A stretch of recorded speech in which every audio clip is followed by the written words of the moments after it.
はい、皆さんこんにちは。今日はですね、アウディの RS3 に乗っております。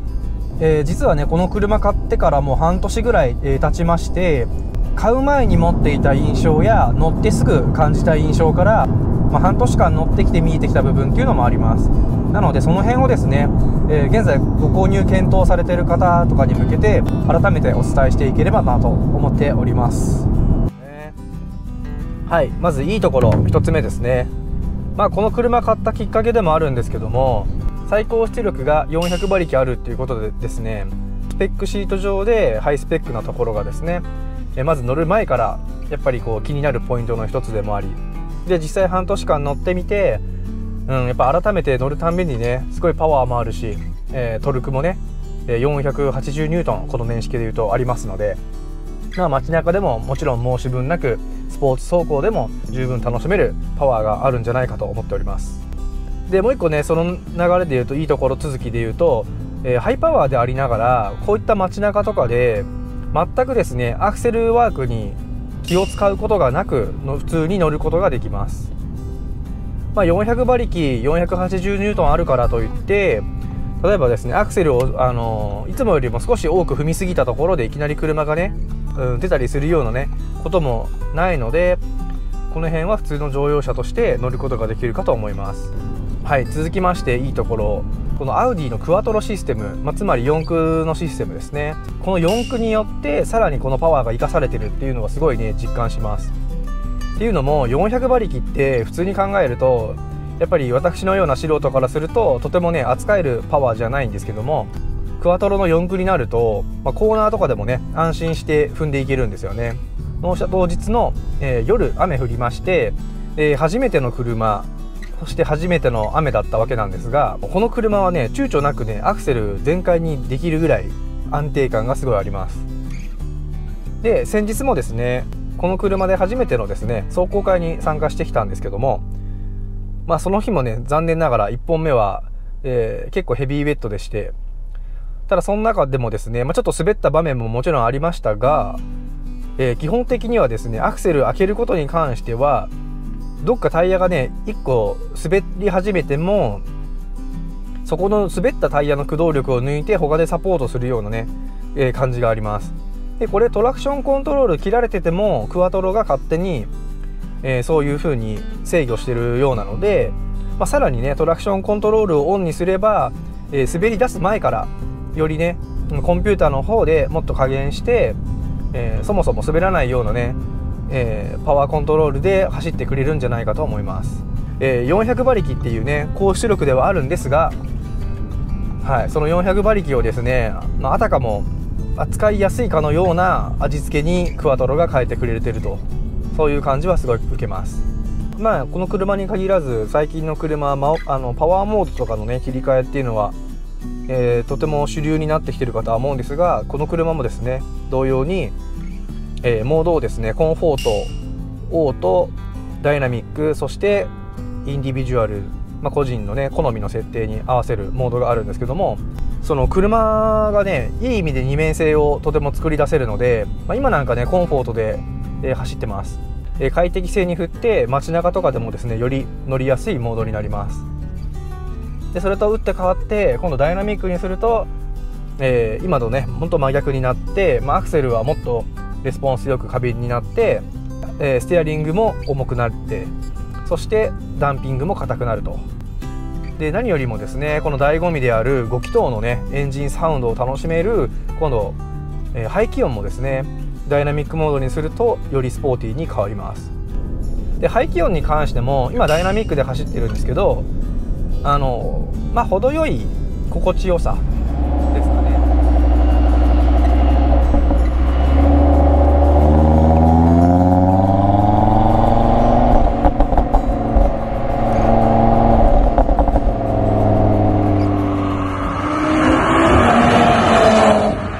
回していくと、V10 乗りの人に怒られそうですけど、ちょっと V10 チックなね、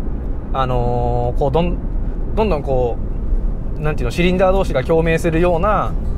すごいいい音がねするんですよね。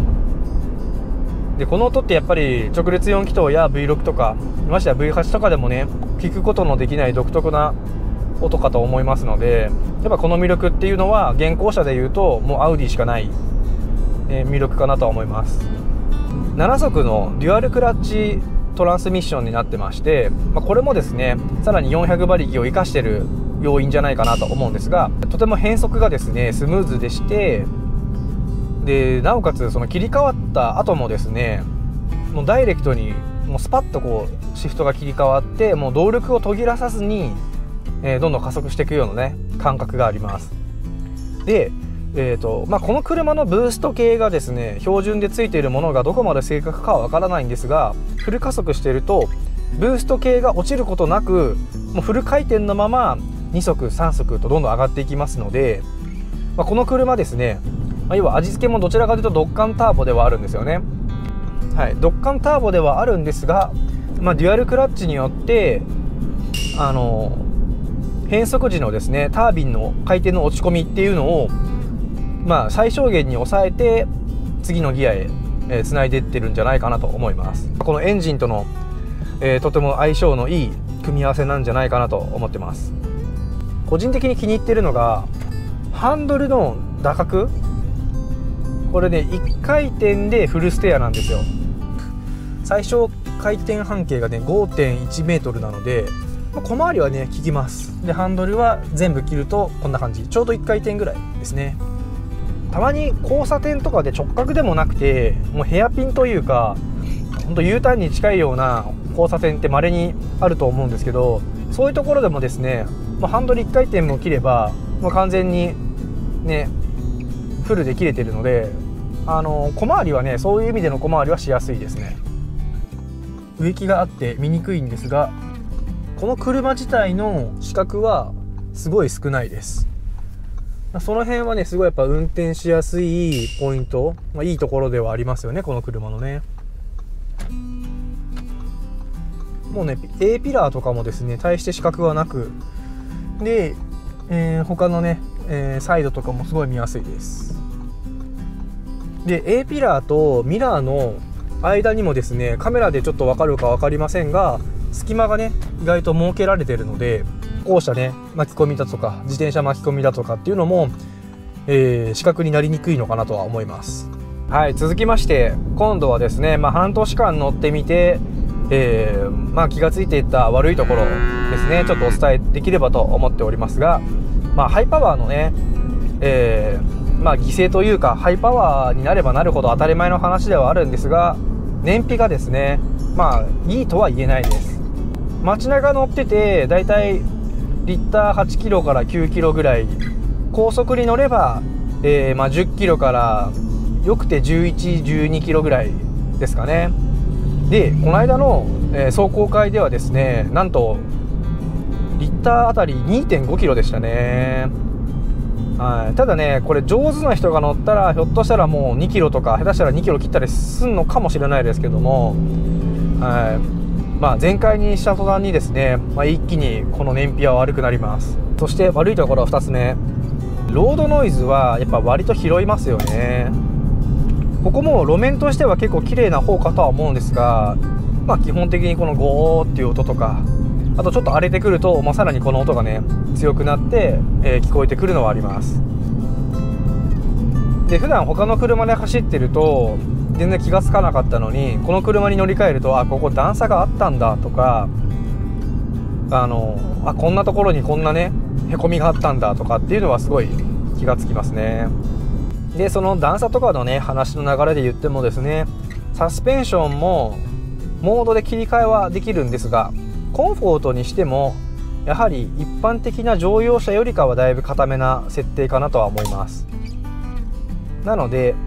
ただ単に快適に走りたいっていう時でもそこまでね快適に全振りはできないかなと思います。なのでドライバー自身はね、こういうものって分かって乗ってるからいいんですけども、同乗者の人からするとこの車ちょっと固めだよねとかっていう風に思ったりはするかもしれないです。だから結構やっぱ揺さぶられるんでしょうね。確かにここの私とかでもこんな感じで車体は前後左右に、そのまま拾うので、しなやかに吸収するっていうよりかは全部丁寧に拾っていっちゃうような印象はあります。そして3つ目悪いところ、ブレーキに関してですね、ブレーキ自体はフロントはね、なんとね対向8ポットがついてるらしいです。すごいですよね。8ポットってなんかもうとりあえずいっぱいつければいいやみたいな怒られそうですけど、なんかねすごいごっついのがついてて、しかもレッドキャリパーで RS って文字が入ってるんで存在感はすごいあるんですが、このブレーキに関してはですね、まず純正のブレーキパッドで使ってるとブレーキダストがすごいです。100キロ200キロ走って自分のホイール見ると、内側ね見るともうパッと見でわかるですね。もうすごいダストが溜まって真っ黒になってきてるなっていうのが。あとブレーキ泣きですね。ブレーキ泣きが結構起こります。どっちかっていうと低速で2、30キロでもう停止直前のね薄いブレーキしてるとキーってこう泣くようなねイメージがあります。で続いて悪いところ、デュアルクラッチのつなぎがですねちょっとねドンつきがあります。30キロから60キロぐらいまで上がっちゃえばスピードがそこまで感じることはないんですが、ちょっと渋滞気味のアクセルちょっと踏んで離してとかっていうのを多用する場面、要は速度が10キロから20キロぐらいのところになるとギアの変速っていうよりかは、この多分クラッチの動力のつなぎと切り離しがこの辺もそうなんですけど、ちょっとねラフなんですよ。つながったらつながったでちょっとドンってこう前に出て、離されたら離されたでなんかクンってこういきなりバイクとかでもそうですよね。クラッチをグッて握ったようないきなり動力が切れて、でつながったと思ったらまたグンってこう出たりっていうちょっとギクシャク感はあります。ただこれドライバーとしてはこういうもんだっていう感覚で乗ってるのでそんなにね嫌になるほどではないんですが、同乗者の方からするとなんか低速ぎこちないねとかね、こっちがねなるべくスムーズにこうね走ろうとしてる中だとちょっとこうモヤモヤするところではありますよね。そして悪いところ、モード切り替えでね今コンフォートにしてるんですけども、コンフォートからこのね2個下のダイナミックにいきなり変えたいよって言った時に一発で変えるボタンって実はないんですよね。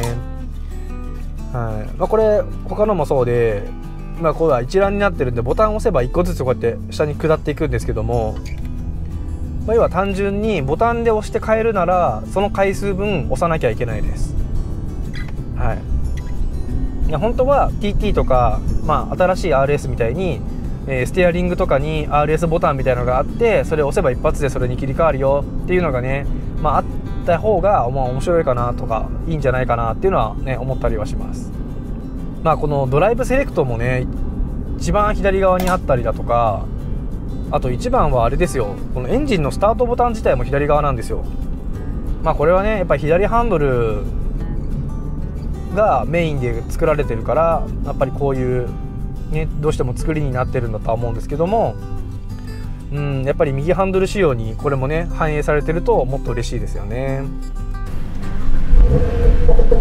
エンジンかけた時に演出上でですねエンジンふかしてスタートするので、これがね選ぶことはできないんですよ。なので、どんだけコンフォートモードでねずっと走ってきても、コンフォートモードで起動したくても始動だけは今みたいにこうふかしてちょっとアフターファイヤーのね演出が出るような、感じになってしまってます。そこは、車好きからすれば、メリットというかかっこいいポイントでもあるんですが、夜のスタートとかねちょっとご近所さん、からすると少し目立ってしまうかなと。パドルシフトに関しては、正直やっぱりこうパドルでシフト信号を送ってそこから車が判断してギアを変えているっていう感覚はありますね。タイムラグっていうほどの大きなものはそこまで正直感じはしないんですけども、やっぱりなんかこうマニュアルだとか自分自身でギアを変えているっていうよりかは信号を送って、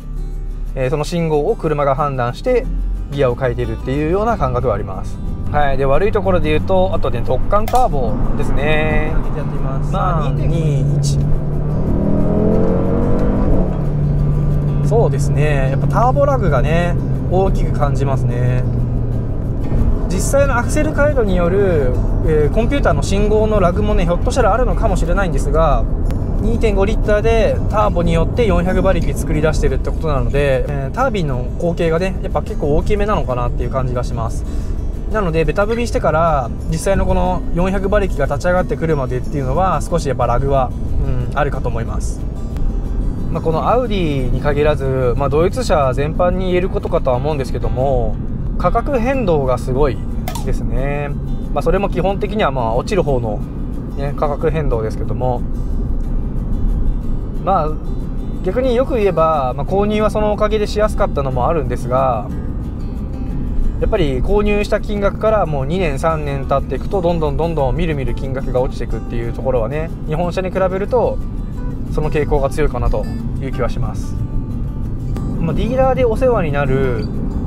こと、お金がかかることに関しては国産車よりかは基本的にはちょっとね割高なイメージっていうのはあります。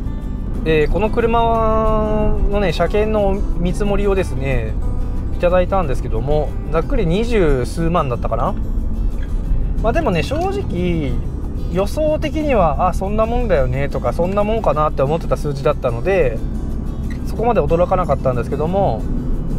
ディーラー車検ってこともあってねそれぐらいの金額はするのかなと。で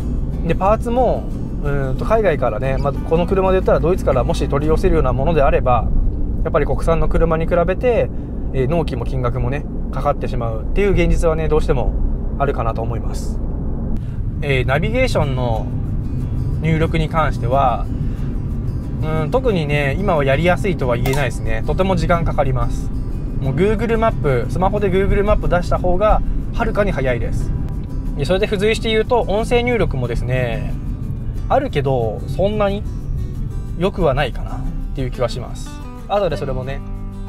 ルート案内お待ちください。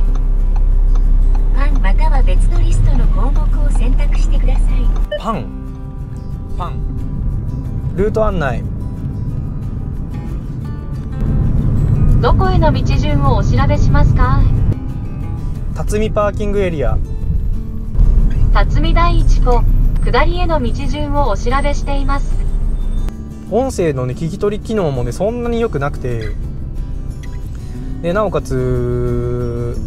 認識できる言葉の範囲が狭いっていうんですかね。それに比べるとやっぱり Google マップとかすごい音声認識の能力も高いし、Siri ですね、Siri がすごいやっぱり優秀だなって思います。Siri 反応しちゃった。なんでもないよ。はい、ここで悪いところも終了になります。はい、皆様ここまでいかがでしたでしょうか。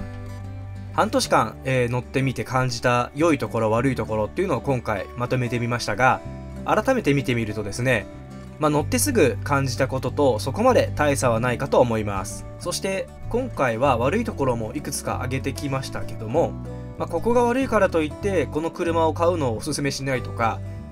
その理由がきっかけでですね、私自身が乗り換えを検討するような大きなマイナス点はないかと思っております。はい、というのもですね、スポーツカーやハイパフォーマンスカーにすでに乗られている方からすると、ひょっとしたらですね、そんなもんなんだよねとかなんて思ったりするかもしれません。そして RS3 をですね、兄貴分に RS4、5、6、7と上位モデルが存在します。